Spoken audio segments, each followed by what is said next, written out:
5 days ago in Nevada's legislative session, will the Oakland A's get a deal? Jacqueline's here to break down the latest tonight. Well, the A's president and the owner traveled to Carson City tonight to make their pitch. While there is steady and growing support, some lawmakers have drawn a line in the sand.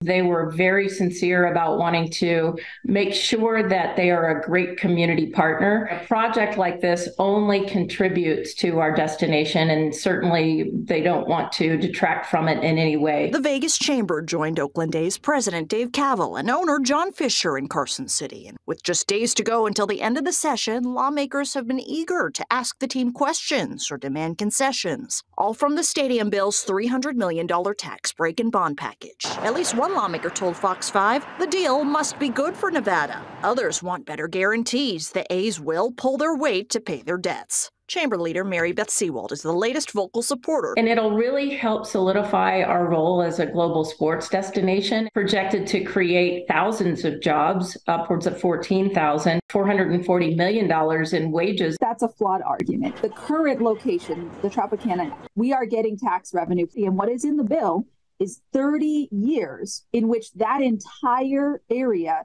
pays no revenue to the state whatsoever. It includes the money that's meant to go directly to schools. Assemblywoman Selena LaRue Hatch is one of the first lawmakers to voice firm opposition, calling for more scrutiny of tax breaks for companies with a closer look at gains. She says, how much revenue does Nevada stand to gain and lose when tax districts are created? Lawmakers are getting plenty of calls and emails from locals to vote no. The latest poll on the bill's website shows 78% are opposed. Stadium deals, if they result in jobs at all, it is usually part-time jobs, low-wage jobs. What comes next at this point over the next few days? So the bill still needs another work session, then a second reading in the Senate. Neither has happened so far. One negotiator says there seems to be more support in the Senate, but more hurdles from lawmakers in the Assembly. John.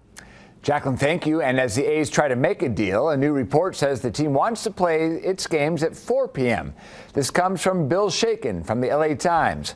Fox 5 has spoken with Shaken before, who has expressed skepticism over midweek games and luring tourists.